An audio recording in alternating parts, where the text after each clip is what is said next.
Hello everyone, welcome to G centric. तो आज की क्लास में हम लोग कंटिन्यू कर रहे हैं रेगुलेटर। लास्ट क्लास में हमने ब्रीफली ऑब्जर्व किया about the characteristics of zener diode, क्योंकि जेनर डायोड का इसमें यूटिलाइजेशन आता है। चलिए तो बात कर लेते हैं सबसे पहले रेगुलेटर की। So make a heading here, regulator. So जब हम बात करते हैं पावर सप्लाई के अंदर, सबसे पहले हमने कनेक्ट किया रेक्टिफायर। ओके, सो पल्सेटिंग डीसी जनरेट हुआ। पल्सेटिंग डीसी को हमने पास थ्रू किया फिल्टर से, तो आउटपुट जनरेट हुआ डीसी। उस डीसी में फ्लक्चुएशन ऑब्जर्व किए गए। ओके, यानी कि जो डीसी जनरेट हुआ फिल्टर से वो होना चाहिए था ऐसा, लेकिन वो एक्चुअली कुछ इस तरह का जनरेट हुआ, having some kind of fluctuation in the value. अब इन फ्लक्चुएशंस को ओवरकम करने के लिए, कंपेंसेट करने के लिए एक सर्किट हमें रिक्वायर्ड होगा डेफिनेटली। अब हमें दिमाग में आता है कि ये फ्लक्चुएशन हो क्यों रहे हैं in the filters output, why these fluctuations are happening. क्योंकि लाइन वोल्टेज जो है, जो सप्लाई वोल्टेज है, वो रेगुलेटेड नहीं है। यानी कि सप्लाई वोल्टेज की जो वैल्यू है उसमें ऐसा नहीं है कि that remains a constant under the certain range, it is varying by some amount accordingly. So हो सकता है कि वो 220 वोल्ट बोला गया, लेकिन 200 से लेकर 250 के बीच में चेंज हो रही हो, 210 से लेकर 240 के बीच में फ्लक्चुएट कर रही हो। ओके, दूसरा हो सकता है कि हम जो लोड कनेक्ट कर रहे हैं पावर सप्लाई पर, उसका रेजिस्टेंस वेरिएबल हो, यानी कि लोड रेजिस्टेंस RL क्या हो, वेरिएबल हो। तो लोड रेजिस्टेंस RL जब वेरिएबल होगा तो ऑब्वियस है कि जो डीसी आउटपुट जनरेट हुआ है वो भी क्या होगा, वेरी करेगा। तो इन फ्लक्चुएशंस को ओवरकम करने के लिए एक सर्किट हम यूज करते हैं, that circuit is called regulator. Okay, so regulator is what, basically a circuit which provides a regulated DC output irrespective of fluctuation। लिख लें आप इसको, a circuit which provide regulated DC output irrespective of fluctuation in line voltage। Line voltage के bracket में आप लिखना चाहें तो लिख सकते हैं सप्लाई वोल्टेज, और fluctuation in the load current, bracket में आप चाहें लिखते हैं, और लोड रेजिस्टेंस, यानी कि लोड रेजिस्टेंस में चेंज हो उसकी वजह से, due to change in the load resistance, है ना। लोड रेजिस्टेंस पे चेंज हो उसकी वजह से लोड करंट में फ्लक्चुएशन हो रहा हो, लाइन वोल्टेज में फ्लक्चुएशन हो रहा हो, इनकी वजह से अगर आउटपुट वोल्टेज जो डीसी वोल्टेज है वो रेगुलेटेड नहीं आता है, तो हम यूज करते हैं वहां पर रेगुलेटर। ओके, वैसे तो रेगुलेटर्स की बहुत सारी कैटेगरीज में इसे डिवाइड किया गया है, लेकिन हम लोग यहाँ पर दो ही तरह के रेगुलेटर की बात करते हैं, shunt regulator and series regulator, जो कि लीनियर रेगुलेटर के सब कैटेगरीज हैं। लीनियर रेगुलेटर होते हैं एंड नॉन लीनियर रेगुलेटर होते हैं। So many types of regulators are there, but as per our syllabus gate point of view, we'll talk about the linear regulator। इसमें भी दो कैटेगरीज होती हैं, एक होता है discrete component regulator, discrete component regulator, और दूसरा उसमें होता है IC regulator. Discrete component regulator में हो गया कि सभी कंपोनेंट्स को एक पीसीबी पर इंडिपेंडेंटली आपस में कनेक्ट करके लगा दिया गया। आईसी मतलब हो गया कि एक इंटीग्रेटेड सर्किट बनाया गया इन्हीं को यूज करके। ओके, सो रेगुलेटर में डिस्क्रीट कंपोनेंट रेगुलेटर की हम लोग चर्चा करेंगे यहाँ पर। सो दो पढ़ेंगे इसमें, शंट रेगुलेटर, इसके सर्किट्स की बात करेंगे, shunt regulator and series regulator. Okay, so चलिए इसको नोट कर लें जल्दी से, और हेडिंग करें इसमें शंट रेगुलेटर। और यहां पर हम शंट रेगुलेटर को इंप्लीमेंट करेंगे by using the zener diode. So लिखिएगा, इसको नोट कर लो, पहले लिख लिया आपने। चलिए अब लिखें हेडिंग, हेडिंग लिखें shunt regulator, shunt regulator by using zener diode, by using zener diode. Zener diode को हम यहां पर रेगुलेशन के लिए यूज करेंगे। जेनर डायोड में हम जानते हैं कि जेनर डायोड एक बार जब ब्रेकडाउन रीजन में एंटर कर जाता है, then it can behave as a constant voltage source. Okay, चलिए सो सबसे पहले सर्किट में बना दूं शंट रेगुलेटर की। दिस इज द सर्किट, ये हमने कनेक्ट की VS। VS क्या है? This is a supply voltage या हम ऐसा बोल सकते हैं this is the output of filter. अगर पावर सप्लाई में मैं बात करूं तो Vs क्या है, अनरेगुलेटेड सप्लाई वोल्टेज है जो हमने यहां पर प्रोवाइड की है। ये है Rs कोई सोर्स करंट नहीं है, सोर्स रेजिस्टेंस वगैरह नहीं है। This is the current limiting register, जिससे कि आगे जो सर्किट हमने कनेक्ट किए हैं, चाहे वो जेनर डायोड हो या वो लोड हो, उसमें करंट को लिमिट किया जा सके। ऐसा नहीं हो कि इसकी सप्लाई की वजह से ही सारा सर्किट डैमेज हो गया। So difference of the voltage जो कि ये Rs उसको ड्रॉप कर सके इसके अबाउट। ओके, तो Rs का काम है करंट को लिमिट करना in the zener diode. Okay, ये हो गया हमारा रेगुलेटर का सर्किट, और हमने इसके टर्मिनल्स पर यहां पर कनेक्ट कर दिया है अब क्या, लोड रेजिस्टेंस RL। बात समझ में आ गई आपको इतनी? सो लोड रेजिस्टेंस RL के अबाउट हम ऑब्टेन कर रहे हैं V0 output voltage and the load current which is IL। हमारा पर्पस क्या है इस सर्किट को डिजाइन करने का? हम बेसिकली यहां पर आउटपुट वोल्टेज V0 को कांस्टेंट रखना चाहते हैं, रेगुलेटेड रखना चाहते हैं, irrespective of variation in the load current. हो सकता है कि लोड रेजिस्टेंस चेंज हो जिससे लोड करंट में वेरिएशंस आएंगे। डेफिनेटली लोड करंट चेंज करोगे तो लोड रेजिस्टेंस चेंज करोगे तो करंट चेंज होगा, इंक्रीज डिक्रीज होगा। ओके, तो उस इंक्रीज डिक्रीज होने की वजह से आउटपुट वोल्टेज V0 चेंज नहीं हो, ऐसा हमको यहां पर अरेंजमेंट सर्किट में देखना है। ओके, दूसरा हो सकता है कि जो सप्लाई वोल्टेज हमने कनेक्ट किया है वो वेरी करे। मान लीजिए ये साइन किसका होता है, वेरिएबल का साइन होता है, this is variable. If supply voltage is changing, then output voltage has to be changed, but हमने यहां पर रेगुलेशन या शंट रेगुलेटर जो जेनर डायोड कनेक्ट किया है उसका काम है कि सप्लाई वोल्टेज के रिस्पेक्टिव आपको कांस्टेंट रखना है वोल्टेज को। यानी कि इस रेगुलेटर का पर्पस क्या है, to maintain the output voltage constant irrespective of variation in the supply voltage, जिसे हम बोलते हैं लाइन वोल्टेज वेरिएशन, और irrespective of variation in the load current. Clear है? ओके, चलिए समझते हैं इसको। Vs लिख लें, यहां पर Vs क्या है, अनरेगुलेटेड सप्लाई है। अनरेगुलेटेड सप्लाई का मतलब क्या हुआ, जिसको हमें रेगुलेट करना है। ये फिल्टर का आउटपुट हो सकता है अगर पावर सप्लाई की हम बात कर रहे हैं तो। Okay, unregulated supply voltage Vs। Okay, Rs क्या है, बेसिकली Rs क्या है, करंट लिमिटिंग रजिस्टर है। It limits the flow of current in the zener diode. Zener diode में करंट जो फ्लो हो रहा है उसको लिमिट करने के लिए, तो इसे हम लिखेंगे current limiting register. Current limiting register DC source है यहां पर, ये ऑब्वियसली है ना। Vs क्या है, डीसी सोर्स है। इसके अबाउट हमने जेनर डायोड को कनेक्ट किया है negative to positive, like this. N2 पे कनेक्ट किया है पॉजिटिव टू नेगेटिव के लिए। तो ये ऑब्वियसली जेनर डायोड या तो ब्रेकडाउन में होगा या रिवर्स में होगा। ऑब्वियसली हम चाहते हैं कि आउटपुट वोल्टेज कांस्टेंट रहे, और इसके साथ शंट में, लोड के साथ शंट में कौन कनेक्टेड है, जेनर डायोड कनेक्टेड है। ओके, और zener diode is responsible for regulation, so we will say this circuit is shunt regulator. Okay, so क्या लिखेंगे, in this circuit zener diode is connected in parallel with load resistance.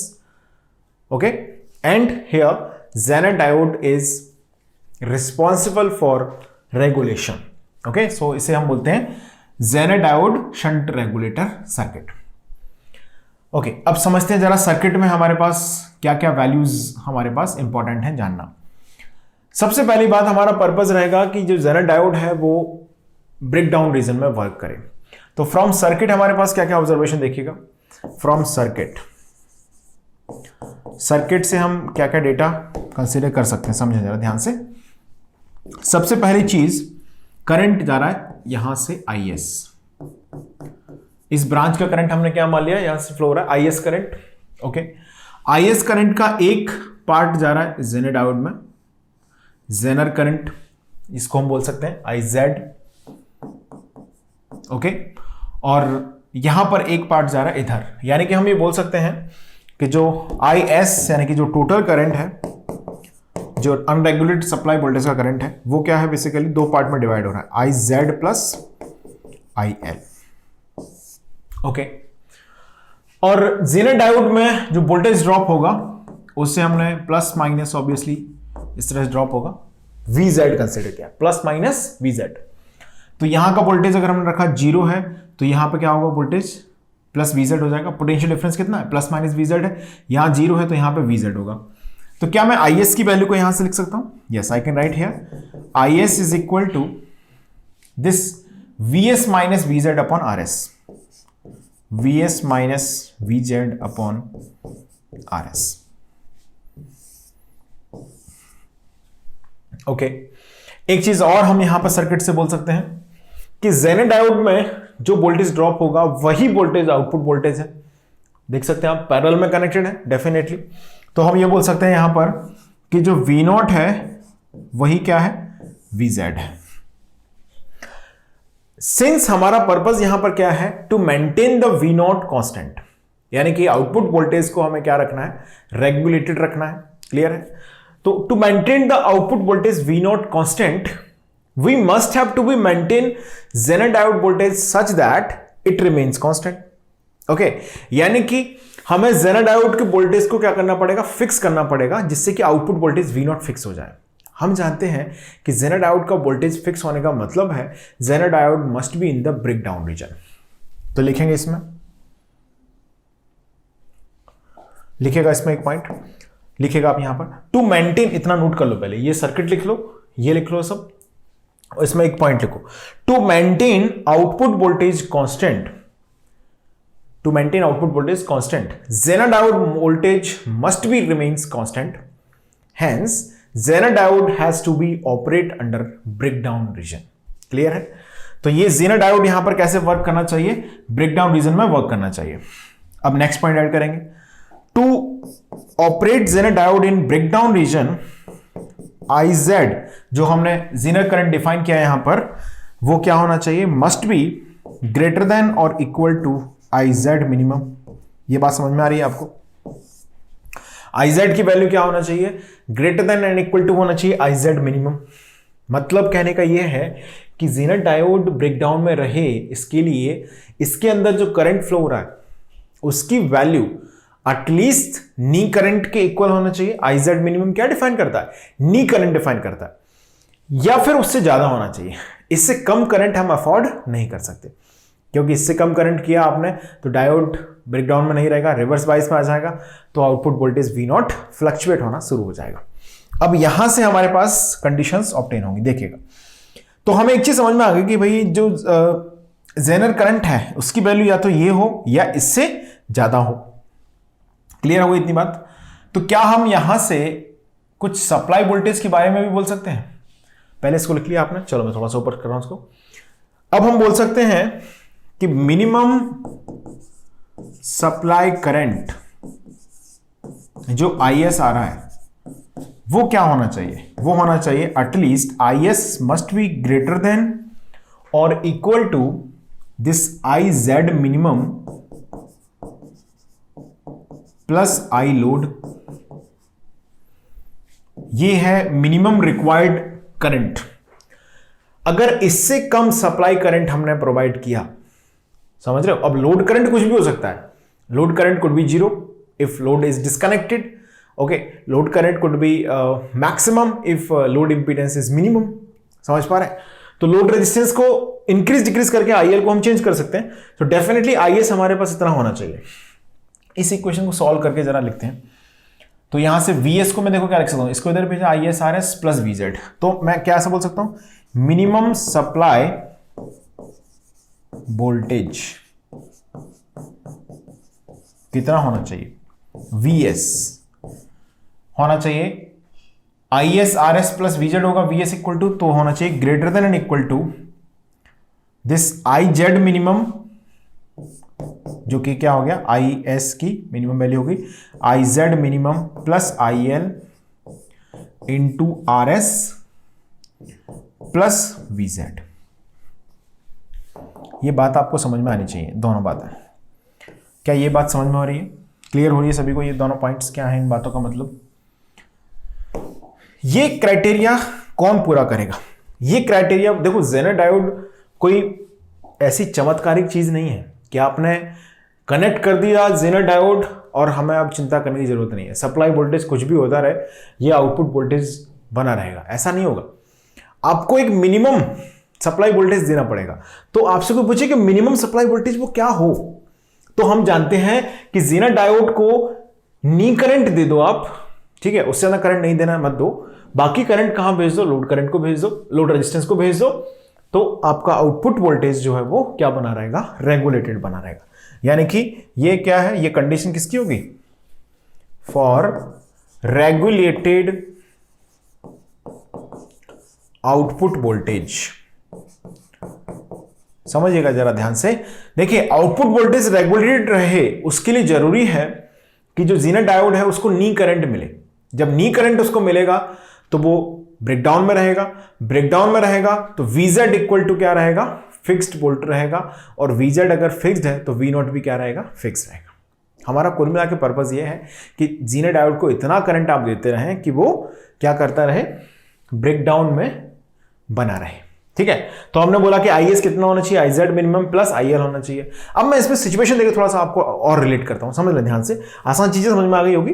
कोई confusion still है then I am going to explain it once again. देखिए, मान लीजिए मैं आपसे बोल दूं दोस्तों यहां पर कि जो जेनर डायोड है उसका 5 मिली एम्पियर है नी करंट, ठीक है, ओके, और हमने जो लोड कनेक्ट किया है उसमें जो करंट जा रहा है वो IL है, सप्लाई करंट हम भेज रहे हैं, ओके।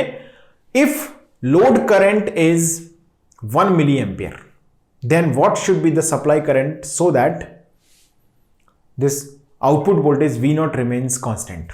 क्या होना चाहिए सप्लाई करंट? क्योंकि आपको पता है इसका 5 मिली एम्पियर करंट इसको देना पड़ेगा, तो 5 मिली एम्पियर ये है, लोड करंट कितना है? 1 मिली एम्पियर, तो 6 मिली एम्पियर से कम का सप्लाई वोल्टेज अगर करंट जनरेट किया आपने तो काम नहीं चलेगा, डेफिनेटली रेगुलेशन नहीं होगा। बात समझ पा रहे हैं? इसी तरह से हम बोले यहां पर कि अगर 5 मिली एम्पियर का नी करंट है, लोड करंट की वैल्यू हम क्या रख सकते हैं? क्या पॉसिबल लोड करंट रख सकते हैं? अगर सप्लाई वोल्टेज जो है वो 10 मिली एम्पियर का है तो आप बोल सकते हैं कि भाई जो लोड करंट है उसकी वैल्यू, सप्लाई कितना है? 10 मिली एम्पियर करंट दे रही है IS, तो 5 मिली एम्पियर यहां जाएगा, 5 यहां चला जाएगा, ओके। तो लोड करंट आप 5 रख सकते हैं, पहली बात। दूसरी बात, नी करंट से ज्यादा करंट तो दे सकते हैं ना इसको, बिल्कुल, तो इसको 6 दे सकते हैं, यहां पर 4 दे सकते हैं, यहां पर 3, यहां पर 7, इस तरह से यहां पर 2, यहां पर 8, यहां पर 1, यहां पर 9, यहां पर 0, यहां पर 10, यानी कि 5 मिली एम्पियर से लेकर 10 मिली एम्पियर तक आप यहां पर करंट दे सकते हैं। क्लियर है? तो इसके अकॉर्डिंगली यहां पर जो लोड करंट है उसकी रेंज क्या हो जाएगी? 0 से 5 मिली एम्पियर का लोड करंट आप यहां पर प्रोवाइड कर सकते हैं। बात समझ में आ गई? So this is minimum criteria, minimum supply current ये होना चाहिए, ओके। अब हम जानते हैं इस रिलेशन में जो IS equal to IZ plus IL है, जो हमारे पास रिलेशन है IS equal to IZ plus IL, इसके अंदर if IL is maximum then, तो हम बोलेंगे IS इक्वल टू क्या हो जाएगा दोस्तों? IZ minimum plus IL maximum, okay. अब हम एक चीज और यहां से समझते हैं, एक तो हो गया मिनिमम करंट हमें जेनर डायोड को इतना देना है, ठीक है ना, मिनिमम करंट हम इतना इसको दे सकते हैं। एक और टर्म इसमें हम यूज करते हैं पावर रेटिंग, जेनर डायोड की पावर रेटिंग। पावर रेटिंग का मतलब समझाता हूं क्या है।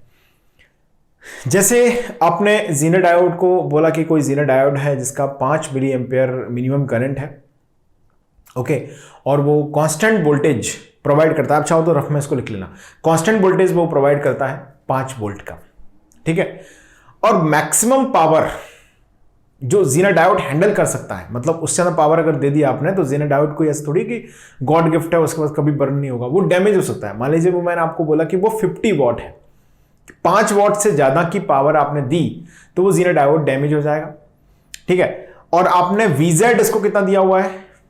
5 वोल्ट, नी करंट कितना है? 5 मिली एम्पियर। तो मैं आपसे पूछूं कि जेनर डायोड को कितना करंट हम दे सकते हैं? तो आप बोलेंगे 5 मिली एम्पेयर करंट तो देना ही पड़ेगा जिससे कि VZ equal to 5 volt maintain हो।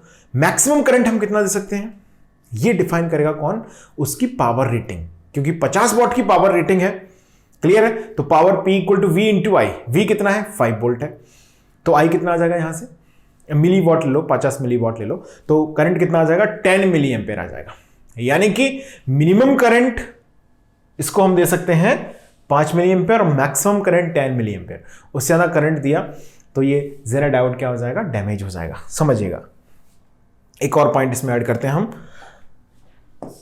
देखिए मिनिमम करंट ऑफ, लिखें point, minimum current of zener diode is defined by knee current and maximum current of Zener diode is defined by its power rating.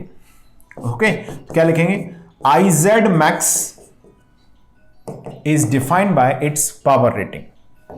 Next point लिख लें, power rating of Zener diode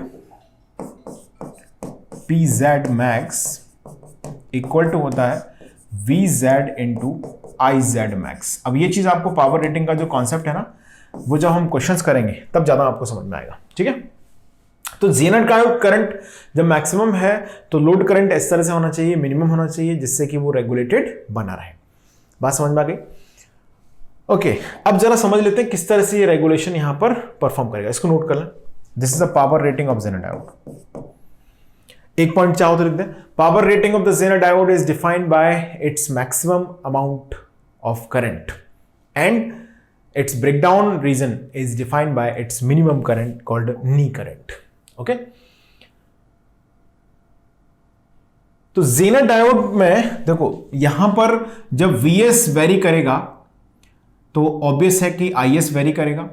ठीक है, Is very करेगा तो Iz अपने आप को इस तरह से एडजस्ट करेगा कि IL कांस्टेंट बना रहे, जिससे कि IL इंटू RL का प्रोडक्ट कांस्टेंट बना रहा है, V नॉट कांस्टेंट बना रहा है। ओके, अब मान लीजिए कि ये RL चेंज होगा, सपोज RL इंक्रीज हुआ तो IL has to be decrease definitely. तो IL डिक्रीज होगा तो IZ अपने आप को इस तरह से इंक्रीज करेगा कि IS की वैल्यू पर कोई फर्क, IS क्योंकि कांस्टेंट है इसमें कोई चेंज नहीं है, तो ये ओवरऑल इसको क्या रखेगा, रेगुलेटेड रख पाएगा। चलिए अब इस पर कुछ क्वेश्चंस करते हैं, क्वेश्चन से आपको एक आइडिया मिलेगा। बहुत सारे क्वेश्चंस मैं इस पर कराने वाला हूं शंट रेगुलेटर पर, स्टिल कोई कंफ्यूजन रह गया है सो डोंट वरी, क्वेश्चंस में ये कंफ्यूजन आपका दूर हो जाएगा। So let's see the very first question based on this concept. तो पहले आप इसको नोट कर लें, इतना लिख लिया आपने इतना। So see this question, a Zener diode having breakdown voltage 6 volt, okay, knee current 5 milliampere is used in a circuit shown. Calculate the minimum value of RL and minimum power rating of the diode so that output voltage remains constant at 6 volt. ये V है, remains constant at 6 volt. Okay, ये 6 volt पे क्या बना रहा है, constant बना रहा है, ये आपको बता रहा है। ठीक है, समझते हैं जरा। आउटपुट वोल्टेज को हमें क्या करना है, 6 वोल्ट पर मेंटेन करना है। बहुत बढ़िया, V नॉट इक्वल टू कितना रहना चाहिए, 6 वोल्ट रहना चाहिए। आपको यहां पर ब्रेकडाउन वोल्टेज दिया गया कितना, 6 वोल्ट, यानी कि VZ हमको दिया गया है 6 वोल्ट। नी करंट कितना दिया गया है, 5 मिली एम्पियर। समझे जरा ध्यान से, IZ मिनिमम, नी करंट का मतलब कितना है, IZ मिनिमम, ये आपको दिया गया कितना, 5 मिली एम्पियर। यानी कि आपको इतना करंट तो जेनर डायोड को देना ही पड़ेगा।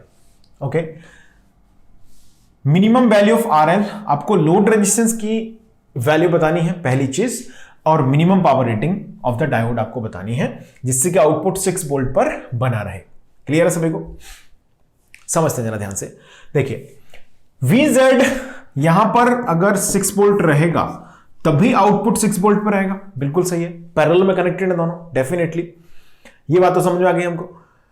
अब हम जानते हैं कि इसका जो करंट है IZ मिनिमम, वो आपको प्रोवाइड करना ही पड़ेगा।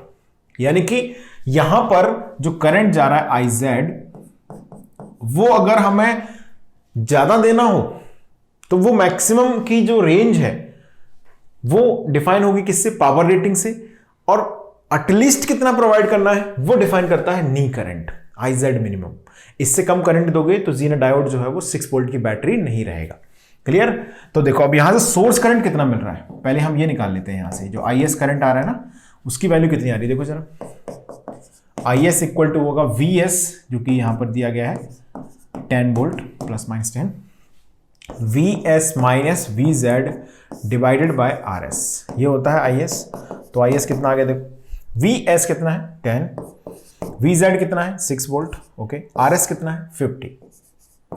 तो आई एस की वैल्यू देखो कितनी आ रही है, I S is equal to 4/50, और मिली में निकालेंगे तो 4 इंटू 1000, 4000 बाय 50 यानी कि 400/5 यानी कि 85 milli ampere, sorry 80 milli ampere, I am sorry, correct है, ओके। आई एस कितना आ गया 80 मिली एम्पियर। ये कांस्टेंट करंट है, ये करंट कौन सा है, कांस्टेंट करंट है जो यहां से आ रहा है, ओके। आपको बताना क्या है, minimum value of RL, RL की मिनिमम वैल्यू कितनी होनी चाहिए, ये आपको बताना है। अच्छा, आरएल की मिनिमम वैल्यू का मतलब क्या हुआ, लोड से हमें मैक्सिमम करंट फ्लो कराना है। क्या हम बोल सकते हैं कि जो आई एस है वो ये होता है, क्या होता है, I Z plus I L होता है। अभी थ्योरी में हमने जो कॉन्सेप्ट सीखा वही अप्लाई करना है, कुछ नहीं है ज्यादा।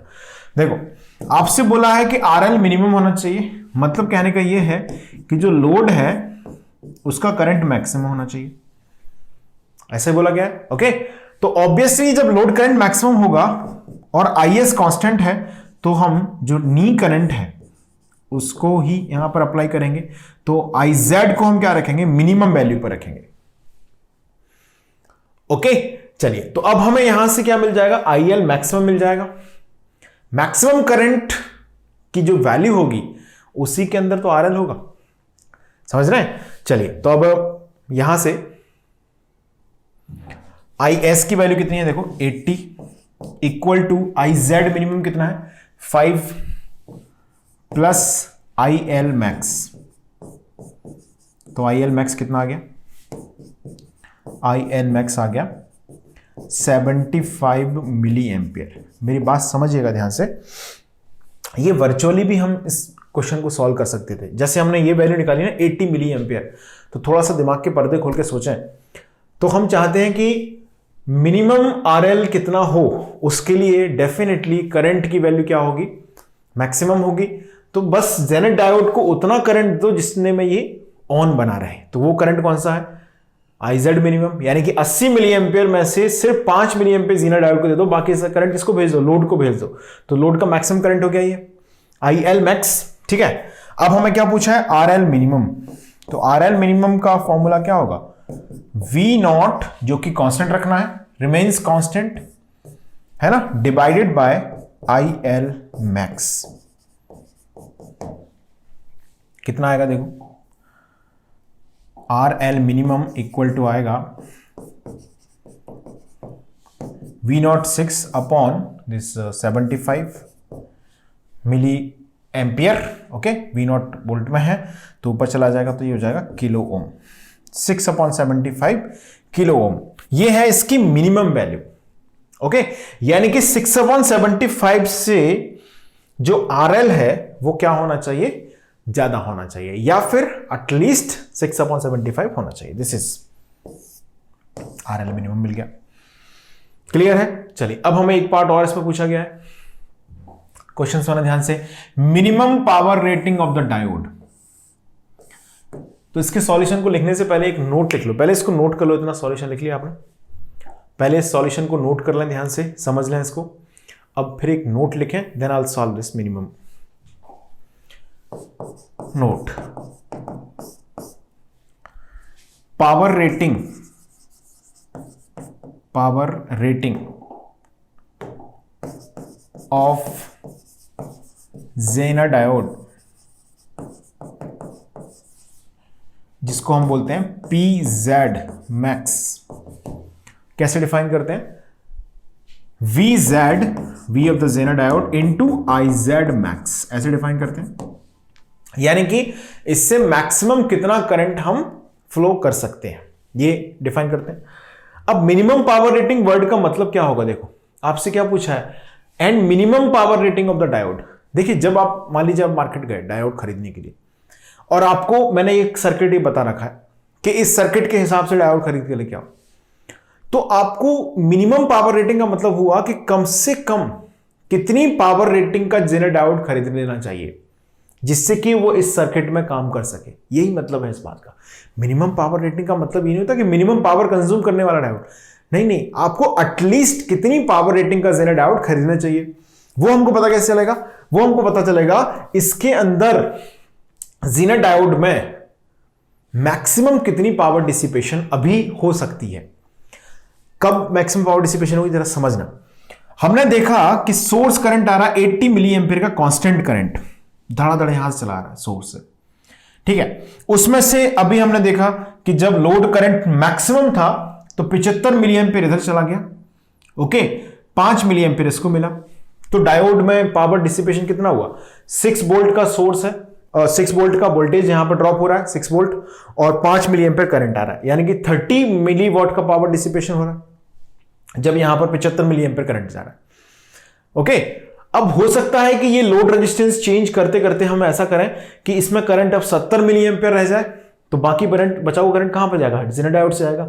मतलब अब करंट इसमें इतना कितना स्टार्ट हो गया? 10 मिली एम्पीयर स्टार्ट हो गया। 10 मिली एम्पीयर 6 वोल्ट ये है तो 60 मिली वॉट अब यहां पर पावर डिसिपेशन होना शुरू हो गया। समझ रहे हैं?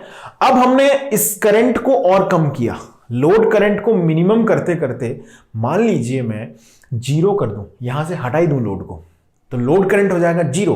तो जेनर डायोड से कितना करंट जाएगा? फिर पूरा का पूरा सोर्स करंट चला जाएगा।